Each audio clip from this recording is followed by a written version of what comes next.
reinvestment dollars from Senate Bill 367 remain at risk in the legislature, and bureaucratic roadblocks remain to fully implementing many important supports and services for young people in local communities across the state.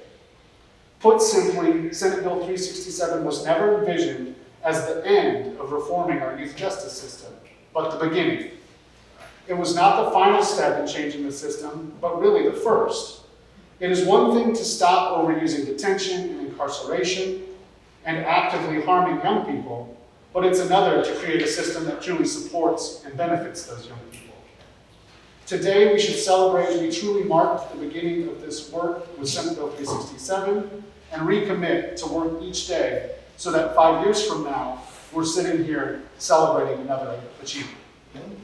Working with youth for the past 10 years, and we just do the work. I mean, we don't have staff, we don't have human resources department, we don't have dedicated grant writers, we don't have a lot of the resources that it really takes to obtain these resources that individuals are saying are available.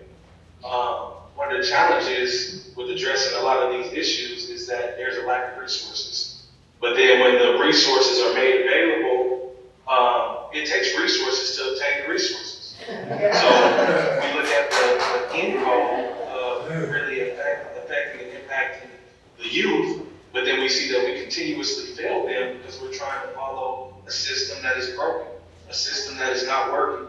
It's appropriate for me to speak about it from the point of view of girls and young women who are a small segment of the population, because the criteria to be an evidence-based practice, frankly, is really limiting when you're dealing with subpopulations of young people. So what Bryce was talking about partially is the restrictions in the law. You know, to be an evidence-based practice is a very high hurdle, and honestly, there aren't a lot of them that are evidence-based for girls and young women.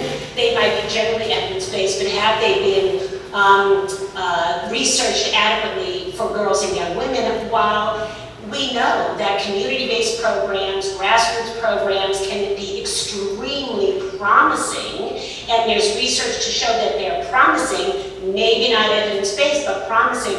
And honestly, when I look at the law, I mean, I'd love to see it amended to be a little broader in terms of the kinds of programs that would qualify for those funds. Programs like Bryce's, programs that are out there that we know work with girls, but haven't risen to the level of evidence-based. And this is a national problem. It's not just something that Kansas is encountering. There are a lot of local community-based organizations that are extremely promising, doing excellent work, are evaluated to some extent, but not to the evidence-based level that would help young people in Kansas.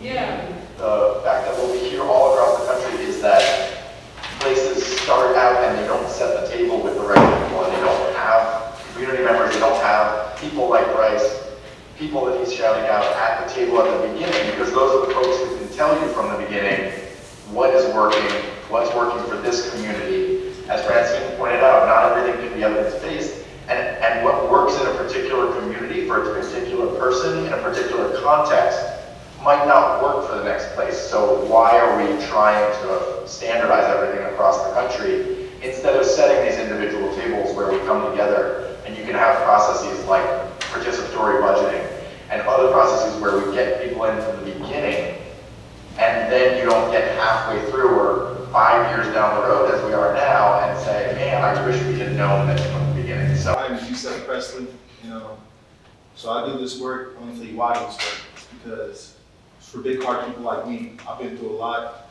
worked through the system. This system has taken so much from me. It's given me so much pain, so many tears, and given me jail time.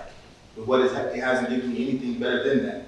I'll show you guys what I've been doing to better improve this community, because it's not highlighted.